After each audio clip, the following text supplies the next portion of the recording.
নমস্কার নমস্কার। হ্যাঁ নমস্কার সুবোধ, তুমি কোথা থেকে বলছো বলো? আমি নদিয়া থেকে বলছি। ঠিক আছে সুবোধ। দেখো সুবোধ, যেখানে বলে দেওয়া হলো তোমার বাঁ পায়ের জায়গায় একদম নীল রঙের প্যাকেট থাকবে এবং সম্পূর্ণরূপে নীল কালারের এবং কাটা থাকবে, সেটাই সুবোধ পাওয়া গেছে তো?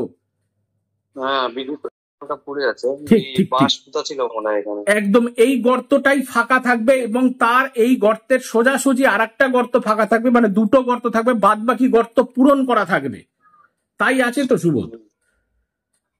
এইটা ফাঁকা দেখছি, তাছাড়া সবই পূরণ করা। আরো আছে একটা দুটো তিন চারটে আর একটা পাঁচটা দেখো, আছে ওর পূরণ করা। কর্নার বেসিসে আর একটা গর্ত ফাঁকা থাকবে, যার উপরে পুরাতন কোনো কলার পাতাও থাকতে পারে। হ্যাঁ, ওই এদিকে একটা আছে। ঠিক ঠিক। হুম।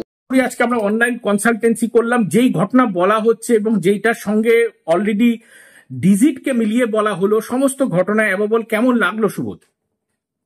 খুব ভালো লাগলো। ঠিক ঠিক অসাধারণ। ঠিক একদম ঠিক ঠিক ঠিক সুবোধ, তুমি সম্পূর্ণ স্যাটিসফাই তো? একদম স্যাটিসফাই। একদম ঠিক আছে সুবোধ, ভালো থাকো, আনন্দে থাকো এবং সুখে থাকো। জয় মা।